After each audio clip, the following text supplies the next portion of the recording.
South Indian চলচ্চিত্রের তারকা junior NTR অভিনীত ওয়ার 2 চলচ্চিত্রটি বর্তমানে রয়েছে মুক্তির অপেক্ষাতে। যদিও চলচ্চিত্রটি তার অভিনয় করতে দেখা গিয়েছে বলিউডের তারকা ঋত্বিক রোশনকে, তাই তো বলাই বাহুল্য যে অ্যাট দ্য ফার্স্ট টাইম এই দুই তারকাকে চলচ্চিত্রের পর্দায় অভিনয় করতে দেখা যাবে। বাই দ্য 14 আগস্ট ভারতে চলচ্চিত্রটি মুক্তি দেওয়ার পরিকল্পনা করেছে চলচ্চিত্রের নির্মাতারা। সেই সাথে বর্তমানে আরও জানা যাচ্ছে যে চলচ্চিত্রটি তেলুগু ভাষাতেও মুক্তি দেওয়া হবে, যার প্রেক্ষাপটে বর্তমানে চলচ্চিত্রের নির্মাতারা তেলুগু রাজ্য নিয়ে খুব এক্সাইটেড।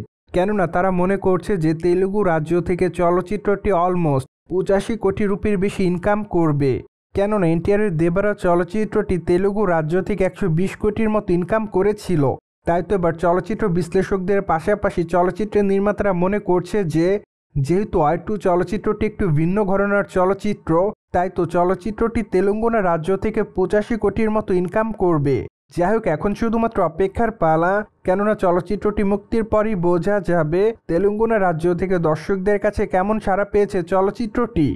বাই দ্য ওয়ার 2 চলচ্চিত্রটি মূলত স্পাই থ্রিলার ঘরানার চলচ্চিত্র হবে। তাছাড়া এটি মূলত ওয়ার চলচ্চিত্রের দ্বিতীয় খণ্ড হতে যাচ্ছে।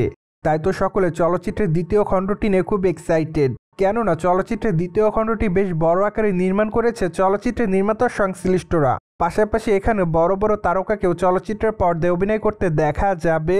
সেই সাথে চলচ্চিত্রের গল্পের মধ্যে দেখা যাবে ব্যাপক টুইস্ট। তাই তো চলচ্চিত্র বিশ্লেষকরা মনে করছে যে চলচ্চিত্রের গল্পটি এবার দর্শকদের কাছে নজর কাড়বে। So let's jump into the next gossip. তামিলি চলচ্চিত্রের দর্শকপ্রিয় তারকা সূর্যাকে সর্বশেষ অভিনয় করতে দেখা যায় রেড 2 চলচ্চিত্রে। চলচ্চিত্রটিতে তার বিপরীতে অবশ্য অভিনয় করতে দেখা যায় সাউথ ইন্ডিয়ান চলচ্চিত্রের দর্শকপ্রিয় তারকা পূজা হেগড়েকে। তাই তো বলাই বাহুল্য যে চলচ্চিত্রটি মুক্তির আগে থেকে সকল দর্শকরা চলচ্চিত্রটি দেখার জন্য খুব এক্সাইটমেন্টের মধ্যে ছিলেন, যার প্রেক্ষাপটে চলচ্চিত্রটি মুক্তির প্রথম দিনে বক্স অফিসে ইনকাম করেছে 35 কোটি রুপি। ঠিক এরপর চলচ্চিত্রের ইনকাম দ্বিতীয় দিনে প্রায় 50% কমে যায়, যার প্রেক্ষাপটে বলাই বাহুল্য যে দ্বিতীয় দিনে চলচ্চিত্রটি ইনকাম করে 14 কোটি রুপি। ফলে এই 2 দিন মিলিয়ে চলচ্চিত্রটির মোট ইনকাম দাঁড়ায় 47 কোটি রুপি। সেই সাথে চলচ্চিত্রটির সাপ্তাহিক বন্ধের দিন ইনকামটা একটু বেড়ে যায়, যার প্রেক্ষাপটে সম্প্রতি চলচ্চিত্রের ইনকাম দাঁড়িয়েছে 75 কোটির কাছাকাছি। ফলে আপাতত সিনেমা বিশ্লেষকদের মধ্যে অনেকেই দাবি করছে যে চলচ্চিত্রটি প্রথম সপ্তাহে 100 কোটি রুপি ইনকাম করতে পারবে না। তাই তো চলচ্চিত্রের ইনকাম 100 কোটি হওয়ার জন্য দ্বিতীয় সপ্তাহ লেগে যেতে পারে, যা অবশ্য চলচ্চিত্র নির্মাতাদের কাছে খুবই দুঃখের একটি খবর।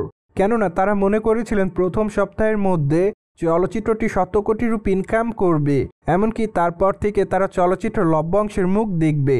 কিন্তু দুঃখের বিষয় যে চলচ্চিত্রের গল্পটি দর্শকদের কাছে তেমন একটা ভালোভাবে স্থান করতে পারেনি।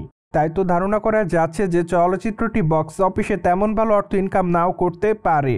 সো যাই হোক, জেনে তো নিলেন সূর্যার রেড 2 চলচ্চিত্রটি প্রথম সপ্তাহে 100 কোটি রুপি ইনকাম নাও করতে পারে। আর এই বিষয়টি নিয়ে আপনি কি বলতে চান তা অবশ্যই কমেন্ট বক্সে জানিয়ে দিন। সেই সাথে চ্যানেলটিকে সাবস্ক্রাইব করে আমাদের সাথেই থাকুন আপকামিং আপডেট জানার জন্য।